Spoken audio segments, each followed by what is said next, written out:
من از آینده سفر کردم. در حال ادیت این ویدیو هم که الان میخواید برید ببینید، گفتم که قبل اینکه این ویدیو رو ببینید یک چیزی بهتون بگم. به خاطر اینکه این ویدیویی که الان میخواید ببینید فقط صحبته و فقط خودم توش حرف زدم و اینا و بلاگ نیست. کلا یک پیشنهاد داشتم، اونم اینه که میتونید یک چایی یا یک قهوه‌ای قبلش آماده کنید و بعد بشینید این ویدیو رو ببینید، چون که یک حالت صحبت خودمونیه. حالا رندوم نیست، یعنی یک موضوع مشخص داره، ولی کیف میده که قهوه یا چای درست کنید و موقع نگاه کردنش بخورید. و اینکه خیلی با قیافه داغونم میدونم اومدم و دارم صحبت میکنم صرفا چون خسته بودم و میخوام برم بگیرم بخوابم. خستمه و الان ساعت 3 بعد از ظهر فکر کنم. آره ساعت 3 بعد از ظهر من خوابم میاد. بعد اینکه بیدار شدم دوباره باید ادامه ولاگ بعدی، یعنی ویدیوی بعدی که میخواید ببینید و ریکورد کنم. و آره خلاصه که فالو کردن، نوشتن نظرتون و سابسکرایب کردن و معرفی کردن چنل به دوستاتون خیلی میتونید کمک بزرگی بهم بکنید، چون با انرژی بیشتر میتونم براتون ویدیو بذارم. و دیگه میتونید برید و ویدیو رو ببینید.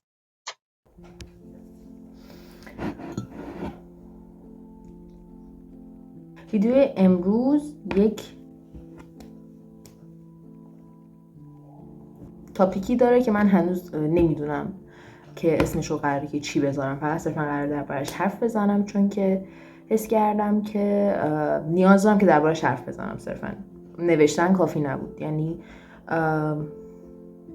هر چقدر که می نوشتم اینجوری بودم که انگار که کافی نیست و وقتش بود که بیام صحبت کنم. ببینید اینجوریه که کلن ما انسان ها نیاز به این داریم که یعنی ارتباط داشته باشیم با هم دیگه، و حالا چه رابطه دوستانه باشه چه هر چیز دیگه باشه، و این ارتباطات ناخودآگاه به وجود میان. یعنی شما وقتی که وارد یک اجتماعی میشید ناخودآگاه وارد یک سری از روابط پیچیده میشید. حالا ممکنه دوستانه باشه، ممکنه کاری باشه، ممکنه عاطفی باشه، حالا هر چیز دیگه. و این ارتباطات هم چیزهای خیلی جدید رو جلوی روی شما قرار میده. خب این خیلی طبیعی، یعنی ممکنه که شما یک چیزهایی رو تجربه کنید با اون انسان‌ها و یک سری تجربیات بهتون اضافه بشه که تا حالا اصلا تجربه نکرده بودید، فقط شاید دربارش شنیده بودید یا حتی شاید نشنیده بودید دربارش. بعد اینجوری میشه که این تجربیات ممکنه که خوب باشن، ممکنه که بد باشن. توی هر دوره‌ای از زندگی آدم‌ها یک سری پستی بلندی هایی توی زندگیشون دارن و توی افکارشون دارن و یک مدتی از زندگیشون ممکنه اینجوری باشن که خب من نیاز دارم که دورم خیلی شلوغ باشه. یک سری وقتا ممکنه که اینجوری باشن که نه، فقط من میخوام تو اتاقم و با خودم باشم. دبستانم اونقدری دوست نداشتم تا جایی که یادم میاد و اونقدر ارتباطات نداشتم بازم تا جایی که یادم. صرفا فکر کنم 3 نفر بودن یا 4 نفر، با 4 نفر دوست بودم.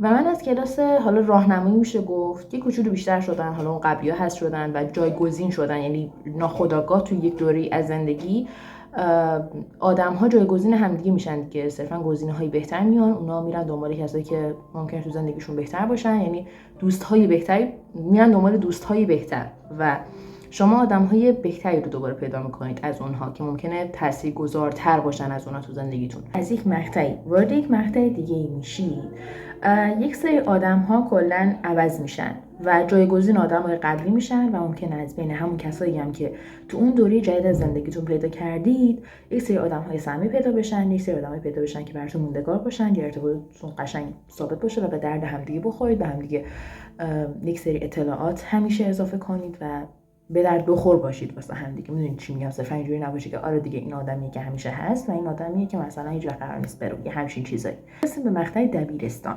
یعنی اینجوریه که باز دوباره مقطع بعدی و ارتباطات جدیدتر و دوره جدیدتر از زندگی و دوباره یک سری ارتباطات دیگه و حذف شدن آدم‌های قبلی. شاید بر اساس تجربه که خودم داشتم قراره با یک سری آدم‌های تو دبیرستان دوست شید که اکثرا فکر نمی‌کنم که براتون موندگار باشن.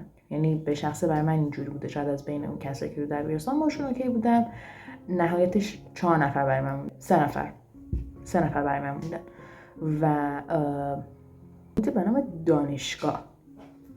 دوستان من واقعا خستمه که بخوام درباره محیطی به نام دانشگاه صحبت کنم، چون توی دانشگاه انقدر ارتباطات پیچیده است که شما ممکنه که یک دانشگاهی برید که آدم‌هایی که 8 سال پیش باهاشون دوست بودید رو یهو ببینید خیلی رندوم، و یا ممکنه که شاهد یک سری روابطی بشید که انقدر پیچیدن و انقدر تو هم دیگه رفتن که شما اینجوری باشید که خب من نمیخوام دیگه تحصیل کنم. خب ببینید شما هر چقدر اینجوری باشید که نه من اومدم دانشگاه که درس بخونم، شما تو محیطی هستید که اطرافتون یک عالمه دراما وجود داره. ببینید به معنی واقعی میگم دراما، خب درامای خالص.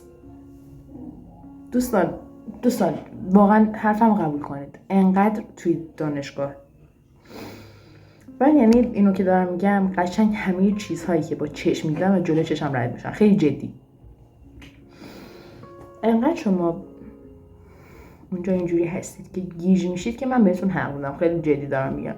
مثلا تو دانشگاه شما اینجوری هستید که یک گروه مثلا 6 نفر رو در نظر بگیرید که اینها یک سری ارتباطاتی با همدیگه و یا غیر همدیگه یعنی مثلا باهاشون درگیرن که شما اینجوریه که خب چی شد؟ یعنی رسما میشه ازشون یک سریال یا فیلم ترکی ساخت. خیلی بچه نذارید، یعنی اصلا نیاز اصلا مثال زدن ندارم، شما قشنگ میتونید تصور کنید وقتی من همچین چیزی رو دارم بهتون میگم، چون 100% یه آدمی اطرافتون همچین چیزایی رو بهتون گفتن. و کلا توی دانشگاه ارتباط گرفتن انقدر برای من به شخص حالا سخت هست که بگم سخت کلا. و اینو خواستم بگم که شما کلا توی رابطه های دوستانتون سعی کنید که همیشه یک حد و مرزی براتون وجود داشته باشه و اینجوری باشه که خب ببینید دوستان من مثلا با این آدم دوستم، خب ولی من یک سری حد و مرزی بین خودم و خودت به وجود میارم که هیچ مشکلی برای ارتباطمون به وجود نیاد یا هیچ جای حرفی باقی نمونه. چون که اگه اون حد و مرزی وجود نداشته باشه خیلی جدی بعد یک مدت شما حس میکنید که هم دارید به خودتون توهین میکنید هم به طرف مقابلتون و اون طرف هم همچین حسی رو میگیره، شاید بگیره شاید نگیره.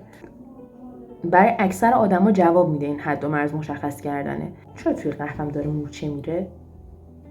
چه میدونم تعداد آدمای دورت به اینقدر عدد برسه چه احساسی داری؟ من اینجوری بودم که وا 5 نفر خیلی کمه، وا این طرف از زندگیم بره، وا من میمیرم، وا. و هم به کیفیت زندگی اون فرد کمک میکنه هم به کیفیت زندگی من کمک میکنه و چرا که نه؟ چرا باید مثلا الکی 2 نفر هم دیگر تحمل کنن صرفا؟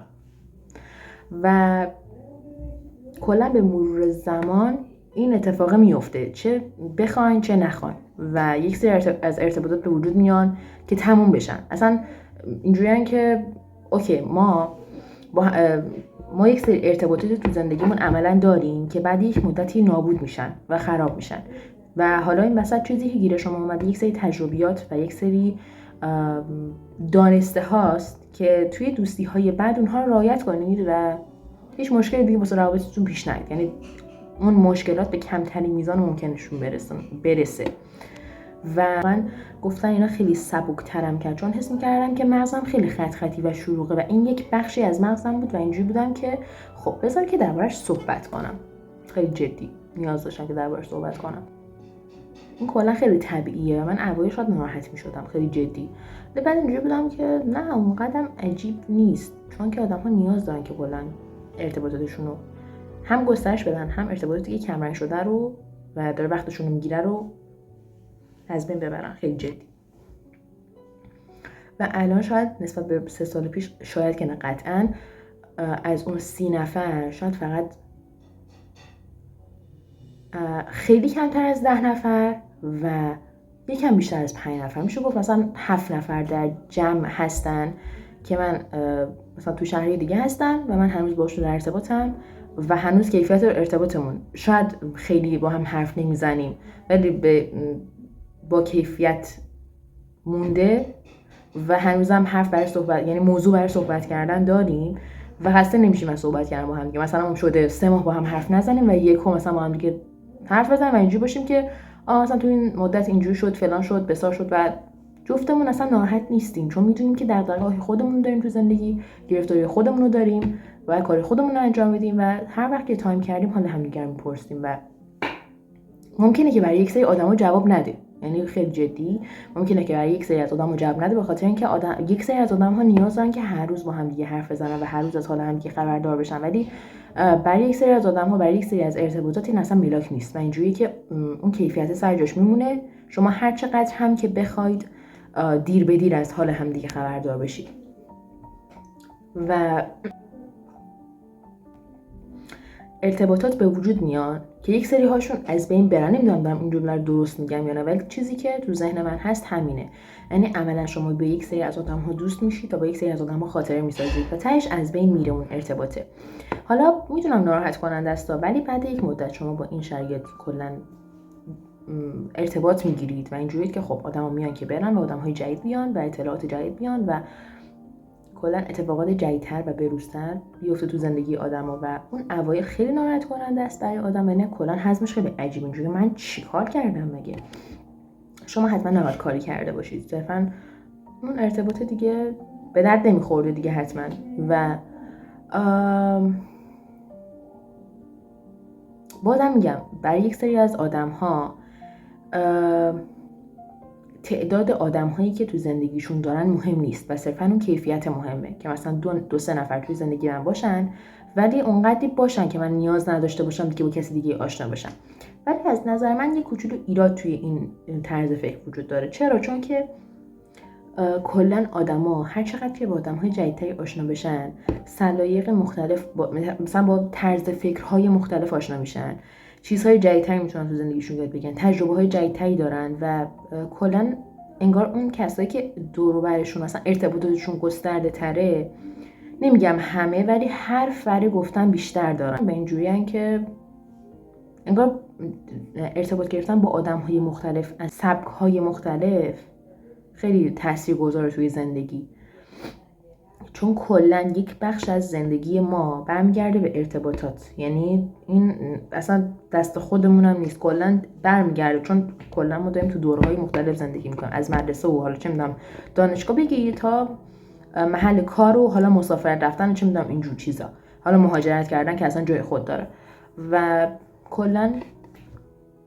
یک چیزی که نمیشه ازش فرار کرد و تو 2 سال فرار کنی، 3 سال فرار کنی، بالاخره سال 4م اینجوری که خب من با 2 نفر آشنا بشم که بتونم یک حرفی برای گفتن تو زندگیم داشته باشم و بتونم بگم که آره مثلا من از این آدم این چیزو یاد گرفتم، من از فلان آدم فلان چیزو یاد گرفتم. و حرف اصلی من اینه که نترسید از اینکه میخواید ارتباط بگیرید به نظر من، چون که کلا هیچ چیزی برای ترسیدن وجود نداره، جدی. یعنی شاید اون اول اینجوری باشه که خب مثلا من با چند تا آدم جدید آشنا شدم میگم مثلا عجیبه، ولی واقعا خیلی خوش میگذره. جدا از این که مثلا حالا ممکنه که یک سری دراما ها به وجود بیاد، خیلی خوش میگذره ارتباط گرفتن، مثلا چه میدونم چیزای جدید اضافه شدن بهمون و خیلی واقعا جالبه. دید آدما یک چیزی وجود داره تو ذهنشون که باعث شده که کلافای ذهنشون کلا به هم بپیچه. وقتی میان درباره یک چیز خیلی گنده‌ای صحبت میکنن، اینجوریه که خب مغزشون آروم‌تره، الان میتونن خیلی چیزا رو طبقه بندی کنن و اینجوریه که خیلی راحت ترن کلا. و من الان دقیقاً تو همون شرایطم، میگم که خب بالاخره درباره این موضوع صحبت کردم و بالاخره و خوشحالم، خیلی جدی.